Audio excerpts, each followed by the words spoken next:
हाँ जी। तो मैं आपको बता रहा था कि हाउ टू आइडेंटिफाई कि कौन सा क्वेश्चन मुझे करना चाहिए। ठीक है। तो सपोज करो कि आपके पास दो क्वेश्चन हैं। ठीक है। मैं एक सबसे सिंपल एग्जांपल ले रहा हूँ जो कि नॉर्मली आता ही आता है कि आपको जो फुल फ्लेजेड क्वेश्चन होता है उसके अंदर नॉर्मली एडमिशन और रिटायरमेंट में ऑप्शन आता है। नॉर्मली बता रहा हूँ, जरूरी नहीं है कि इन्हीं में है, हो सकता है एडमिशन और डिसोल्यूशन में भी आ जाता है, हो सकता है डिसोल्यूशन रिटायरमेंट में आ जाए, यू नेवर नो। नॉर्मली आता है एडमिशन और रिटायरमेंट। ठीक है। तो अगर मान के चलो दो क्वेश्चन आए हैं, एक एडमिशन का एक रिटायरमेंट का, तो पहली चीज तो आपके माइंड में ये क्लियर होनी चाहिए कि मुझे कौन सा चैप्टर कंफर्टेबल है, एडमिशन ज्यादा आसान है या रिटायरमेंट ज्यादा। तो अगर समीक्षा मैं आपसे पूछूं कौन सा ज्यादा आसान है, अगर सिर्फ इतनी बात एडमिशन। करूं, एडमिशन। अब समीक्षा को एडमिशन लग रहा है, हो सकता है किसी और को रिटायरमेंट लगे। मैं मेरे से अगर आप पूछोगे ना कि कौन सा आसान है, तो आसान मेरे को जो पर्सनली लगता है वो लगता है रिटायरमेंट, क्योंकि उसमें केसेस कम है। अगर मैं एडमिशन की बात करूं तो आपके जो शुरू वाला हमने किया था कि new PSR gaining sacrifice ratio, उसमें भी नंबर ऑफ केसेस ज्यादा है, साइलेंट नॉन साइलेंट वाले, एज कम्पेयर टू रिटायरमेंट। ठीक है। इसी तरह से गुडविल के सिनेरियो ज्यादा है कि गुडविल लाया है गुडविल नहीं लाया है, ये सब ज्यादा है। जो रिटायरमेंट है उसमें तो सिंगल एंट्री है, गुडविल गेनिंग टू सेक्रीफाइस। तो इसलिए कंपेरेटिवली मेरे को पर्सनली ये लगता है कि retirement is easier than admission. हाँ, हमने एडमिशन की प्रैक्टिस ज्यादा करी है, इसलिए हमें ऐसा लगता है कि एडमिशन ज्यादा, या हमें ज्यादा कंफर्टेबल है। Again I leave it up to you, ऐसा नहीं है कि आपको एडमिशन नहीं करना चाहिए, जो आपको कंफर्टेबल लग रहा है आप उसको करो। तो अगर एडमिशन वर्सेस रिटायरमेंट आएगा तो एक माइंड में ये आएगा कि कौन सा इजी है, उस हिसाब से चूज करो। लेकिन सेकंड, उसके साथ साथ फिर देखो कि जो भी आप चूज कर रहे हो, ऐसा तो नहीं है कि उस वो वाला क्वेश्चन मुश्किल है। जैसे सपोज करो आप एडमिशन कह रहे हो कि आपको एडमिशन इजी लग रहा है। ठीक है। आपने सोचा यार एडमिशन का क्वेश्चन है, ये करती है। लेकिन जैसे उसको पढ़ा, उसके अंदर कैपिटल एडजस्टमेंट है which will take extra time, as compare to retirement के क्वेश्चन में कोई कैपिटल एडजस्टमेंट नहीं है। Then you should change your decision, you should move on to the other question which is retirement. समझ आ रही है मेरी बात? आपको यही चीजें तो आइडेंटिफाई करनी है कि जो क्वेश्चंस में ऑप्शन आए हैं उन उन दोनों को अगर मैं आपस में कंपेयर करूं तो कौन सी ऐसी चीज है जो एक क्वेश्चन में आसान है और दूसरे में मुश्किल है। समझ आ गया? क्लियर है? प्रॉब्लम क्या होता है, हम आधे रास्ते पे जाके ही रियलाइज करते हैं, वो नहीं करते। तो आप उस समय, जिस समय रीडिंग टाइम में पढ़ रहे हो ना, उस समय अगर थोड़ा सा कुछ सेकंड एक्स्ट्रा ले भी लोगे तो चल जाएगा। लेकिन उस समय फाइनल कर लो कि कौन सा करना है, बार बार पीछे मुड़ के नहीं देखना है। हम आधे रास्ते जाके पीछे मुड़ के नहीं देखेंगे। समझ आ रही है मेरी बात? क्लियर है? तो इसीलिए जब आप चूज कर रहे हो तो उस समय आप ध्यान से चूज करो कि हाँ, दोनों क्वेश्चंस को कंपेयर करके कि मुझे कौन सा करना चाहिए। And then once you finalize, ध्यान से सुनो, once you finalize then you should not think about moving to another question again. एक बार जब हमने फाइनल कर लिया, जैसे होता है ना वो, क्या बोलता था भाई वो सलमान खान, एक बार अगर मैंने, क्या होता था अपनी वो, अरे था ना वो, कौन सी वांटेड थी, कौन सी थी, एक बार मैंने अगर डिसीजन ले लिया तो फिर मैं अपनी भी नहीं सुनता, समथिंग समथिंग। पिक्चर नहीं देखते तुम लोग हैं? ये तो पुरानी पिक्चर है यार, देखिए देखिए सब अपनी, ऐसे कैसे देखिए होते हैं ना, है ना? हाँ, तो एक बार जब फाइनल कर लिया, फाइनल करते वक्त टाइम ले लो, लेकिन अगर एक बार फाइनल कर लिया ना, उसके बाद फिर बार बार नहीं सोचना है कि क्या यार मैं सही सोच रही हूँ नहीं सोच रही हूँ, पता नहीं। एक बार फाइनल कर लिया, let's move on with that. ठीक है। और अगर आधे रास्ते पे जाके आपको ये रियलाइज होता भी है कि नहीं यार मेरा शायद डिसीजन गलत था, दूसरा वाला क्वेश्चन ज्यादा बेटर था, तो प्लीज, फिर से बोल रहा हूँ, क्वेश्चन काट मत देना, पेज फाड़ मत देना, जितना किया है उतना करके मूव ऑन। मूव ऑन याद आ रहा है, थोड़ी देर पहले बताया था, जितना कर दिया अच्छी बात है, मूव ऑन। जब टाइम बचेगा, अगर हमारे पास टाइम बचा, अगर हम ये मूव ऑन करेंगे ना, तो मैं बता रहा हूँ फिर टाइम बचेगा, हम मूव ऑन नहीं करते, प्रॉब्लम ये है, दिल पे लगा के बैठ जाते हैं, कैसे नहीं होगा कैसे नहीं होगा, वहीं अटक जाते हैं। कॉन्शियस रहो कि जहां आपको लग रहा है ना यार मैं अब यहाँ ज्यादा टाइम ले रहा हूँ, मूव ऑन, क्वेश्चन को वहीं छोड़ो और आगे बढ़ो। ठीक है। समझ आ गई बात? आपके पास अगर बाद में टाइम बचेगा तो हम बाद में दूसरे वाला क्वेश्चन जो आप कह रहे थे ऑप्शन में था वो अटेम्प्ट कर लेंगे। और एक और बात याद रखना, जब भी दूसरे वाला क्वेश्चन अटेम्प्ट कर रहे हो, मान लो बाद में आपके पास टाइम निकल आया, एक्स्ट्रा टाइम बच गया, तो ये नहीं करना कि पहले पुराना वाला काट दिया है। ये भी गलती बहुत बच्चे करते हैं, पहले काट देते हैं फिर बाद में शुरू करते हैं, और फिर पता चला जितना वो किया था उतना भी नहीं कर पाए। पता चला उसमें भी फंस गए आगे जाके कहीं, और फिर कहो अरे यार इससे तो बेटर पहले वाला ही था। तो इसीलिए ऐसी सिचुएशन ना आए तो आप क्या करोगे कि आप पहले वाले को ऐसे ही रहने दो जितना किया है, सेकंड वाला शुरू करो। जब सेकंड वाला हो जाएगा तब पहले वाले को काटना। समझ आ गई मेरी बात? क्लियर है? ठीक है। तो ऐसी गड़बड़ मत करना। रीडिंग टाइम में क्या क्या इंपॉर्टेंट चीजें बताई आपको, एक तो रीअफर्म करो कि आपने जो प्लान बनाया है, जो पैटर्न बनाया है कि पहले क्वेश्चन कौन सा करना है, दूसरा कौन सा करना है, तीसरा कौन सा करना है, वो आपने ठीक से वो उसी पे स्टिक रहना है या कुछ चेंज तो नहीं करना है। नंबर टू, मैंने आपको बताया कि जिसमें भी इंटरनल चॉइस है, आप you should be able to decide within the reading time कि मुझे इंटरनल चॉइस में कौन सा वाला क्वेश्चन करना है। ठीक है, बार बार नहीं सोचना आगे जाकर। Third, reading time is a very good time to utilize and do one marker MCQ question. ठीक है, जैसे अभी समीक्षा ने कहा कि मैं वन मार्कर तो बड़े मजे से उसी समय कर लिए थे, हम भी एक्सपेक्ट करते तुम उसी समय कर लो। अब बोर्ड में तो आपको लिखने के लिए नहीं मिलेगा। ठीक है, आप क्वेश्चन पेपर पे नहीं लिख सकते। उसके भी तरीके बताऊंगा क्या कर सकते हो, बट नॉर्मली आप बोर्ड में क्वेश्चन पेपर के ऊपर नहीं लिख सकते। पेंसिल से भी नहीं? बिल्कुल नहीं लिख सकते। अच्छा। क्वेश्चन पेपर पे कुछ भी अलाउड नहीं होता। तो क्वेश्चन पेपर पे अलाउड नहीं होता, और आंसर शीट वो फर्स्ट 20 मिनट्स में मिलती नहीं। ठीक है, तो इसलिए उसका भी तरीका सीखेंगे कैसे करना है। फिलहाल तो अलाउड है, फिलहाल वैसे ही करो जैसे अभी आप कर रहे हो। तो आपने क्या करना है, आपने वो 20 मार्कर जो भी आपको आपके हैं, 1 मार्कर क्वेश्चन हैं, आप उनको प्लीज जल्दी जल्दी निपटा लो, ताकि एटलीस्ट उन पे दोबारा दोबारा दिमाग मारने की जरूरत ना हो। समझ आ रही है मेरी बात? ठीक है। और जो आंसर आ रहा है दिमाग में उसको जल्दी जल्दी लिखते रहो, और उन क्वेश्चंस को तो आपने फट करके खत्म कर देना है। तो फिर से बता रहा हूँ, इस वजह से ओवर कॉन्फिडेंट नहीं होना कि शुरू के 1 आवर में तो मेरा हुआ है बड़ी जल्दी हो गया था। 30 मार्क्स क्या, मेरा तो 35 मार्क्स का हो गया था। तो उसका रीजन भी है ना, आपने 20 मार्क्स एक्स्ट्रा लिए, तो सॉरी 20 मिनट्स एक्स्ट्रा लिए। ठीक है, तो इसलिए उसमें ओवर कॉन्फिडेंट नहीं होना है, लेकिन हाँ उसका फायदा होता है कि उसमें आप 1 मार्कर भी कंप्लीट कर लो। क्लियर हो गया?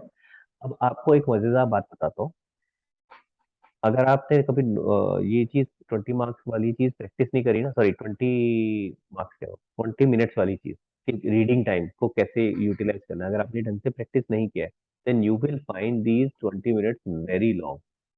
ऐसा लगेगा कि ये 20 मिनट तो यार, मतलब मैंने तो 5 मिनट 10 मिनट पढ़ लिया, अब क्या करूँ, बाकी 10 मिनट खाली बैठा हूँ।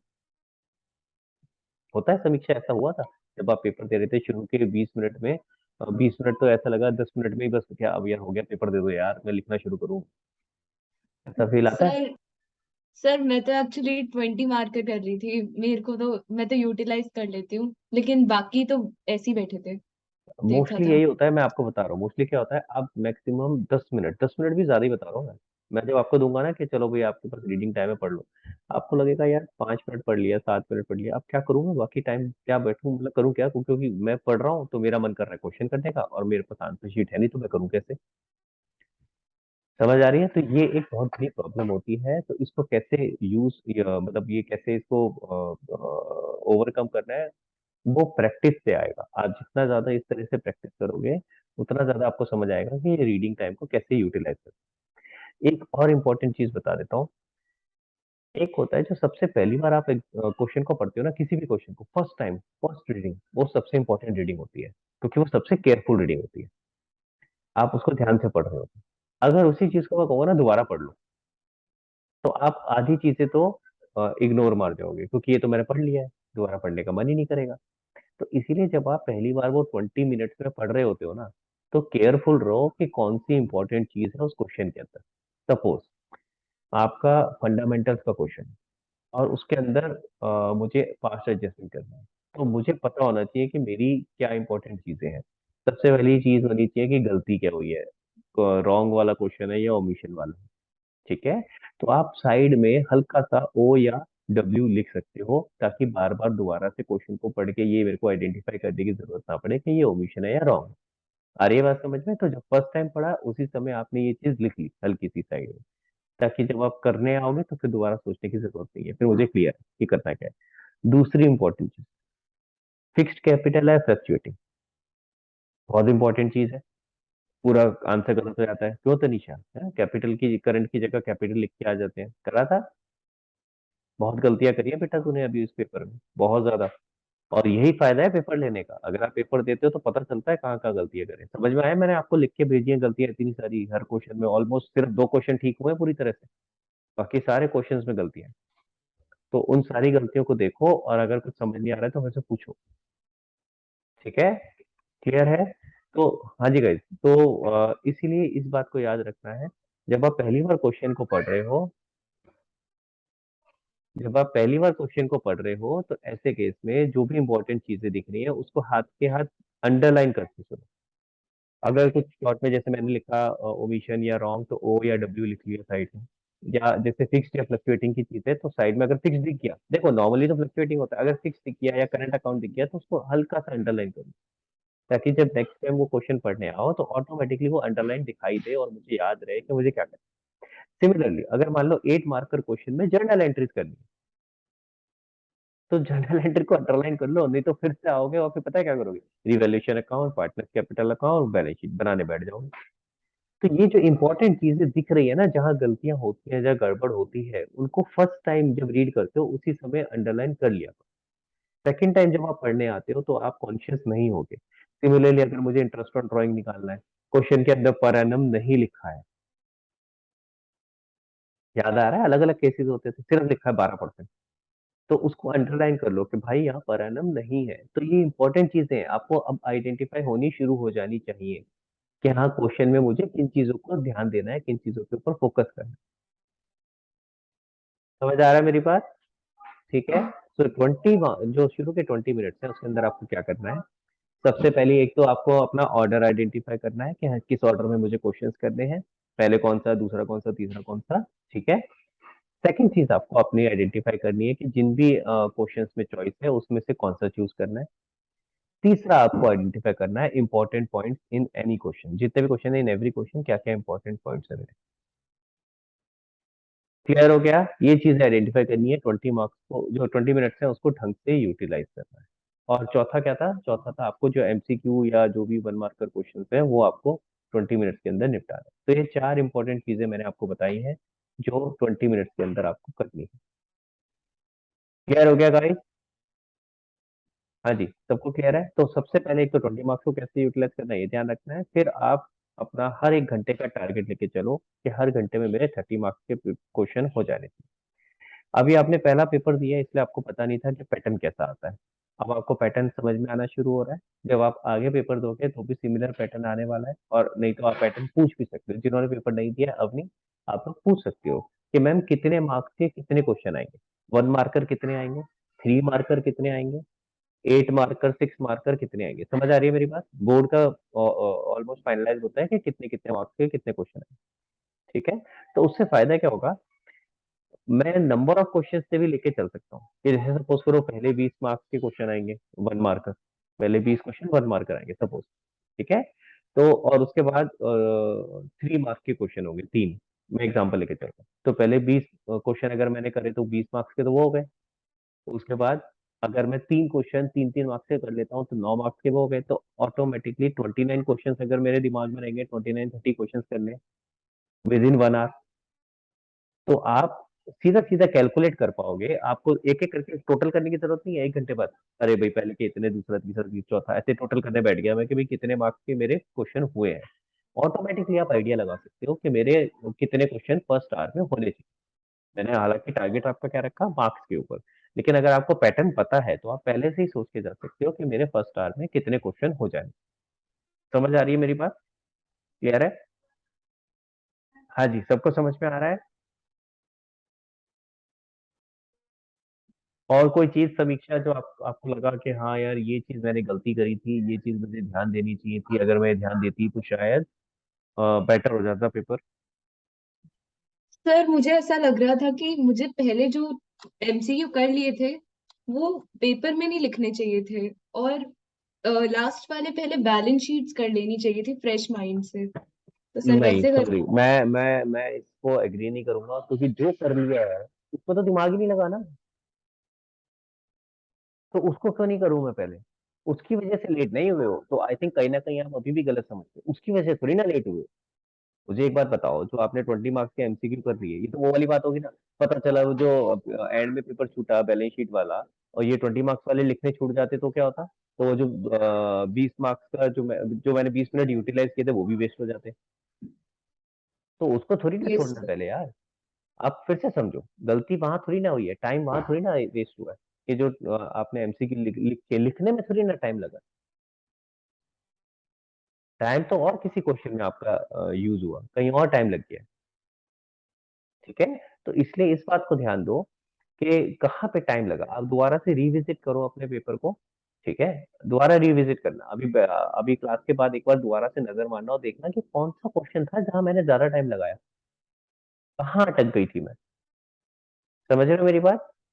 It is not because of this 20 mark का क्वेश्चन, क्योंकि ये तो आप ऑलरेडी कर चुके थे, आप ही ने मुझे बोला कर चुके हो आप ऑलरेडी। तो ये जो 1 1 मार्कर क्वेश्चन है इसको लिखने में थोड़ी ना टाइम लगा, और कोई चीज। सर वैसे पीछे से शुरू करना चाहिए या आगे से? मैं तो कह रहा हूँ करके देख लो। अच्छा।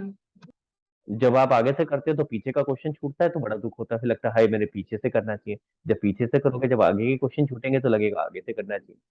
मैं फिर से बता रहा हूँ कि सिर्फ साइकोलॉजिकल है, आगे से करो पीछे से करो, डज नॉट मैटर। आपको जो क्वेश्चंस आते हैं उन्हें पहले करो। प्रॉब्लम हमेशा ओके तब सर। होती है जब आप किसी ऐसे क्वेश्चन को शुरू कर देते हो जो आपको आता नहीं था, और फिर आप फंस जाते हो। देख, मैं चाहे शुरू से करूं चाहे पीछे से करूं, फर्क नहीं पड़ेगा अगर। अच्छा, लेट्स लेट्स अंडरस्टैंड समीक्षा, क्या आपने बीच में कोई क्वेश्चंस छोड़े थे कि मैं इनको बाद में करूंगी? सर मुझे सारे आते थे 30 तक, तो मैंने सारे कर दैट दिए। इज द प्रॉब्लम, यही तो बता रहा हूँ, यही तो प्रॉब्लम है। आपने ये चीज रियलाइज नहीं करी ना कि मेरा इस क्वेश्चन में टाइम ज्यादा लग जाएगा या ये क्वेश्चन मुश्किल है। अच्छा, ये भी जरूरी नहीं है कि आपको अगर आता है तो ऑर्डर में करते हुए चलना है।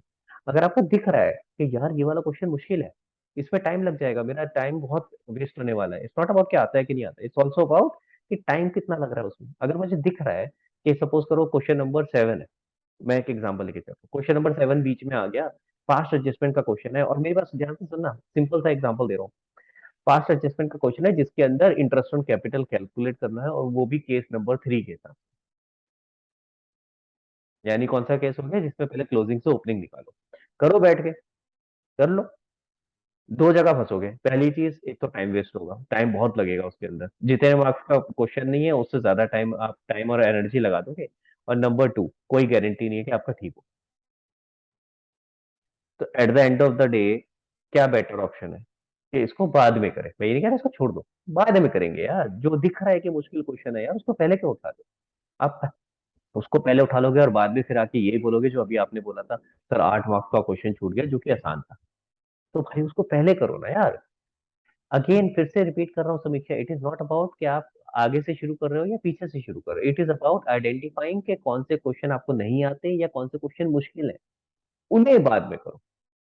पहले जो आसान चीजें हैं जो आपको आती हैं वो पहले कर लो, ताकि अगर बाई चांस को छूटे भी तो ऐसी चीज छूटे जहां आपको गम ना हो, दुख ना हो, कि यार अगर ये वाला क्वेश्चन नहीं भी हो पाया किसी वजह से, तो ये ऐसा क्वेश्चन था जहाँ वैसे भी मेरे को चांसेस कम लग रहे थे कि मैं ठीक कर पाऊंगी या नहीं कर पाऊंगी, या मुझे दिख ही रहा था कि ये बहुत मुश्किल क्वेश्चन है। तो यही सारी चीजें तो इंपॉर्टेंट है, इसीलिए तो वो 20 मिनट जो रीडिंग टाइम है जिसको हम तवज्जो नहीं देते, जिसको हम इंपॉर्टेंस नहीं देते, वो इंपॉर्टेंट हो जाता है। अगर आप उसको ढंग से यूटिलाइज करोगे तो ऑटोमेटिकली जो आगे के 3 घंटे हैं वो ढंग से आप यूज कर पाओगे, पूरा पेपर कर पाओगे। समझ आया सबको? और कोई बात समीक्षा जो आ रही है दिमाग में, जो लगा आपको कि ये प्रॉब्लम आई या ये मेरी गलती हो सकती है, एनीथिंग? सर मेरे डेथ में मुझे प्रॉब्लम आई थी। किसमें? डेथ चैप्टर में। डेथ चैप्टर में, ओके। हाँ, क्योंकि बाकी चैप्टर्स को इम्पोर्टेंस इतनी दे दी कि उसमें तो कंसेप्ट मतलब इतने क्लियर हो गए कि हम्म। हो रही थी बैलेंस शीट मैच। डेथ जैसे ही डेथ पे आई तो हाँ, कंफ्यूज हो गई क्या क्या डालना है, क्रेडिट साइड पे क्या डालना है, वो सब। राइट। तो आइडियली देखो, और ये एग्जाम में होता है गाइस, ध्यान से सुनना, एक इंपॉर्टेंट बात समीक्षा ने बोली। कई बार हम क्या करते हैं कि जो मुश्किल चैप्टर होते हैं उनके ऊपर तो फोकस बहुत कर लेते हैं, बहुत ज्यादा ओवर प्रैक्टिस कर लेते हैं, और जो आसान चैप्टर होते हैं या जो छोटे चैप्टर होते हैं उन पे ज्यादा प्रैक्टिस नहीं करते। और जब उसका क्वेश्चन आ जाता है तो हमारा कॉन्फिडेंस शटर हो जाता है कि हाँ यार ये हो क्यों नहीं रहा, और उसकी वजह से फिर वो इम्पैक्ट करता है बाकी क्वेश्चंस को भी। मैं फिर से रिपीट कर रहा हूँ, अगर ऐसा सिनेरियो हो, उसको जहां क्वेश्चन जितना करा है उतना ही करके आगे बढ़ो, ज्यादा दिमाग नहीं लगाना। 1 मिनट लगाया, अगर नहीं हो रहा, आगे बढ़ो। बाद में आएंगे। और मैं पता है एक बात और बताऊं, मैक्सिमम ऐसा होता है कि आप जब किसी क्वेश्चन में अटक जाते हो, अगर आप, ओके बेटा डालो डालो, एक सेकंड दो बेटा, चलो बाय, गो गो। हाँ जी। तो एक चीज और बहुत कॉमन है जो मैं बता रहा हूँ, ध्यान से सुनो। अगर आप उस समय मूव ऑन कर लेते हो ना, तो दो फायदे होते हैं। एक तो टाइम वेस्ट नहीं होगा, और दूसरा पता है क्या होगा, मैक्सिमम बार ऐसा होगा कि जब आप अगला क्वेश्चन कर रहे होगे ना, आधा क्वेश्चन करते करते ही आपको पुराने वाले क्वेश्चन की गलती अपने दिमाग में याद आ जाएगी। मैं बता रहा हूँ, बहुत बहुत मैक्सिमम टाइम ऐसा होता है। क्यों होता है? क्योंकि वो बैक ऑफ द माइंड कहीं ना कहीं तो थोड़ा थोड़ा चल रहा है, आपको कॉन्शियसली नहीं, अनकॉन्शियसली चल रहा होगा, बैक ऑफ द माइंड चलता रहेगा वो, कि इसमें क्या करा मैंने, क्या करा। आप नहीं सोच रहे, आप तो अगले क्वेश्चन पे मूव हो गए हो, लेकिन आपका जो ब्रेन है वो इस तरह फंक्शन करता है कि वो बैक ऑफ द माइंड कहीं ना कहीं चल रहा होता है। तो आपको कई बार तो ऑटोमेटिकली रियलाइज हो जाता है, अबे ये गलती करी है। तो जो टाइम आप वहां रुक करके वेस्ट करते, उसकी जगह आपने उतने में और दूसरा क्वेश्चन कर लिया, और वो भी क्वेश्चन का दिमाग में आ गया। दूसरा क्या होता है, जब आप और क्वेश्चन करने लग जाते हो ना, होने लग जाते हैं, तो आपका कॉन्फिडेंस दोबारा रीगेन होना शुरू हो जाता है, जो कि आप कहीं ना कहीं उस क्वेश्चन में लूज कर गए। ठीक है। तो जैसे वो कॉन्फिडेंस रीगेन होना शुरू होता है, जब और क्वेश्चन होने शुरू होते हैं, तो आपका दिमाग चलना शुरू हो जाता है। तो इसलिए प्लीज आगे बढ़ो। ठीक है। क्लियर? मूव ऑन करना बहुत जरूरी है, ये बहुत इंपॉर्टेंट चीज है जो मैं बता रहा हूँ, जो हम नहीं करते, और इसी वजह से हमारा पेपर मोस्टली छूट जाता है। क्लियर हो गया? ठीक है। तो एग्जाम में किसी भी टॉपिक में ऐसे कहीं फंस जाओ तो आगे बढ़ो। अच्छा समीक्षा, अब आपको पता चल गया है कि डेथ वाला टॉपिक आपका वीक है, तो अब प्लीज यस प्रैक्टिस सर। करो, उसके ऊपर यस एक्स्ट्रा सर। फोकस करो। देखो, ये टेस्ट जो हुए हैं, ये टेस्ट सिर्फ इसलिए नहीं हुए हैं कि हम आपकी नॉलेज टेस्ट कर सकें। ये टेस्ट इसलिए भी हुए हैं ताकि आपको अपनी कमियां पता चल सके। मैं हमेशा बोलता हूँ, टेस्ट का पर्पस ये होता है कि आप अपनी कमियां आइडेंटिफाई कर सको, ताकि अगले वाले टेस्ट से पहले वो कमियां दूर हो सके। तो आप अपनी कमियां आइडेंटिफाई करो सारी की सारी, कि मैंने इस टेस्ट में क्या क्या गलतियां करी। मैंने एक बात और बताई थी, हर टेस्ट पेपर के बाद, चाहे वो अकाउंट्स का हो, चाहे वो मैथ्स का हो, किसी का भी, थोड़ा सा टाइम उसी समय लगा लिया करो, जब पेपर से बाहर आते हो, जब घर पे आते हो, तभी उसी दिन बैठ करके हाथ के हाथ उस पेपर को वापस री एनालाइज करके देखो, नोट करो क्या गलतियां करी आपने। तब तो ताजा ताजा होता है, याद रहता है, बाद में भूल जाओगे क्या गलतियां करी, बाद में पूछूंगा ना मैं आपसे क्या करा, क्या गलतियां हुई इसके अंदर, तो आपको कि सर याद ही नहीं आ रही, अब तो पता नहीं क्या गलतियां हुई। उस समय ताजा ताजा होता है। जब आप घर आते हो, नोट करा करो, बैठो वापस क्वेश्चन पेपर को उठाओ और देखो कि आपकी गलतियां क्या है, उनको नोट करो, ताकि नेक्स्ट टाइम जब पेपर दो तो वो गलतियां रिपीट ना हो। समझ आ रहा है मेरी बात? अब नहीं कोई और पॉइंट जो आपके दिमाग में आ रहा हो, ये प्रॉब्लम फेस होती है सर जब पेपर देते हैं तो, या जब पढ़ाई कर रहे हैं तो ये दिक्कत आ रही है? कोई दिक्कत नहीं है, सब बढ़िया, सब मौज। ये सबसे खतरनाक सिचुएशन होती है जब कोई दिक्कत नहीं होती। हाँ समीक्षा। सर एक जब मैं इलस्ट्रेशन प्रैक्टिस करती हूँ ना, तो बीच में वो आलस टाइप आ जाता है कि अब तो कैलकुलेटर यूज कर लूं, या फिर क्वेश्चन को ऐसे ही मुंह पे करके देख लेती हूँ, ये तो आ ही रहा है इसका क्वेश्चन, ये तो कर ही रखा है। तो लेकिन उसका जब वो सिंपल लिखने तरीका बैठू बता रहा तब हूँ। गलत। हाँ तो होता ही है, मैंने तो आपको बोला ये इलस्ट्रेशन ऐसे नहीं करनी कि आंसर देखना।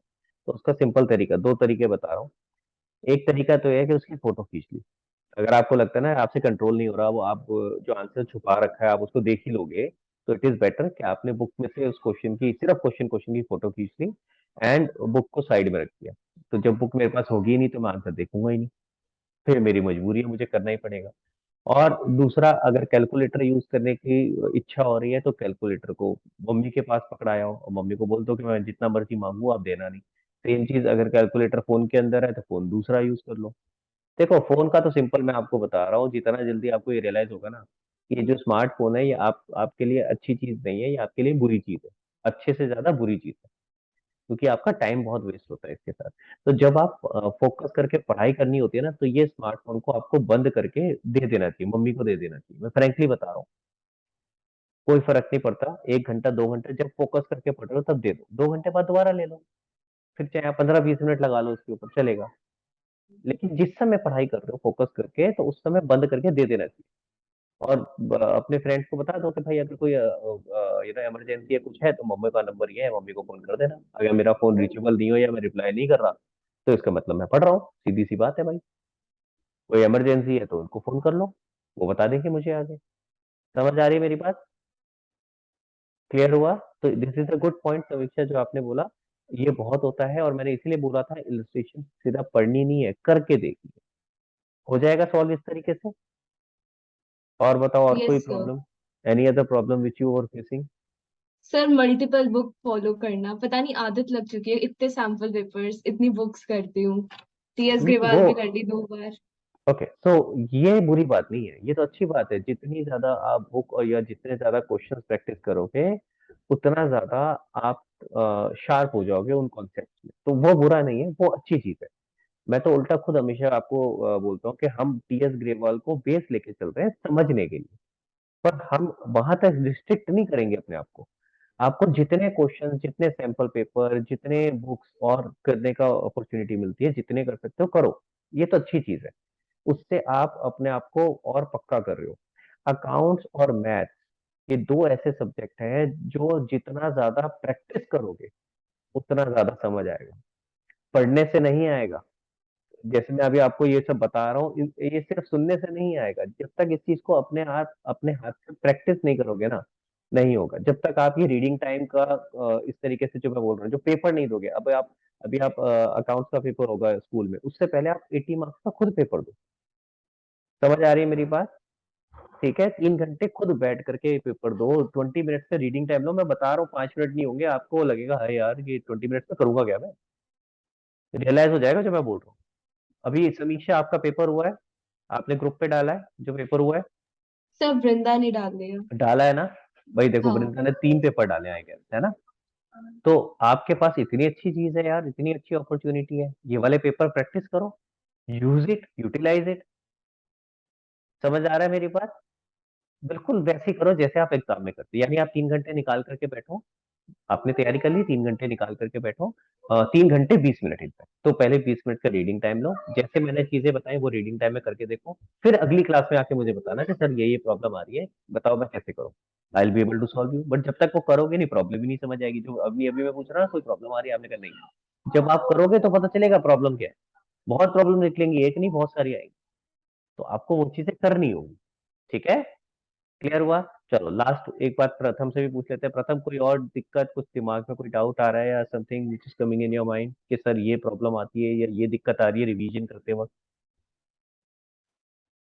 सर सर मेरा रिटायरमेंट चैप्टर थोड़ा सा वीक है, तो उसके क्या पढ़ना चाहिए उसके लिए? बेटा क्वेश्चंस प्रैक्टिस कर, जितने ज्यादा प्रैक्टिस करेगा उतना स्ट्रांग हो जाएगा। एंड समीक्षा, एक बात मैं बता रहा हूँ, जैसे मैं आपको कह रहा था ना कि आपको लगता है एडमिशन ज्यादा बेटर है, जब आप रिटायरमेंट के क्वेश्चन ज्यादा प्रैक्टिस करोगे ना, तो आपको मैं बता रहा हूँ चेंज हो जाएगा आपका परसेप्शन, आपको लगेगा रिटायरमेंट ज्यादा ही, क्योंकि रिटायरमेंट में केसेस कम है, उसमें सिनेरियोस कम है, इसलिए वो इजी हो जाता है। उसकी कैपिटल एडजस्टमेंट भी कंपैरेटिवली इजी हो जाती है एज कम्पेयर टू, अगर मैं कैपिटल एडजस्टमेंट मान लो दोनों में आ गई, एडमिशन में भी रिटायरमेंट, तो भी रिटायरमेंट का इजी है।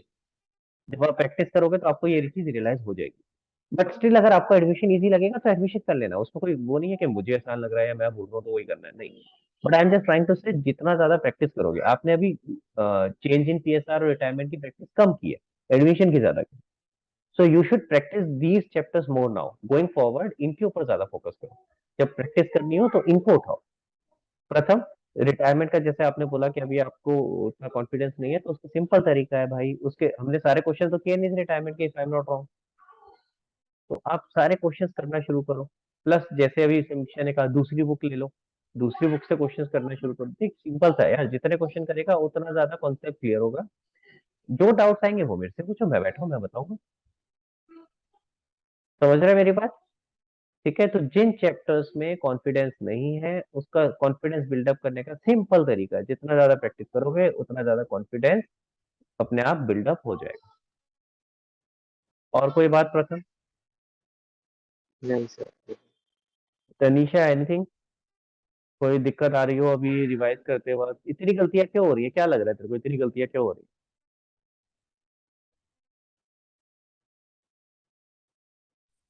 सर वो मैं तब रिवाइज नहीं किया था कुछ भी, और मैं स्कूल से आके दे दिया था टेस्ट। है?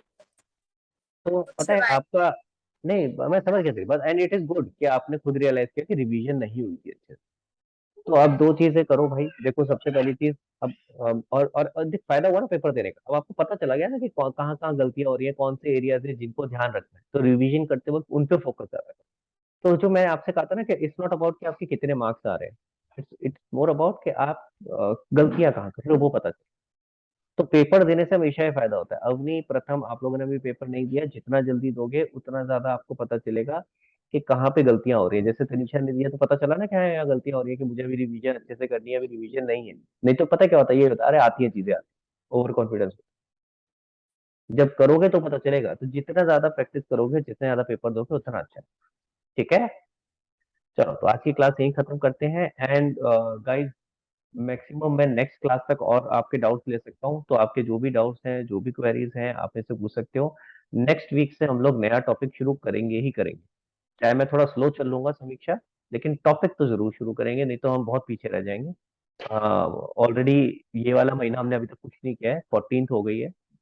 ठीक है, तो हमारे 15 दिन निकल गए। और फिर एकदम एंड में प्रेशर बहुत ज्यादा आ जाएगा, टीचर तो भगाएंगे वहां पे।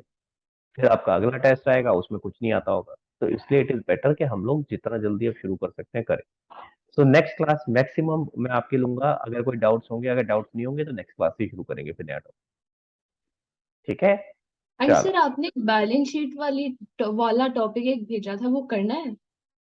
मैंने एक इसलिए मैं भेजा था क्योंकि कई बच्चे मेरे पास मैसेज कर रहे थे कि सर बैलेंस शीट वाला हमारे एग्जाम में आ रहा है, तो प्लीज हमें भेज दो।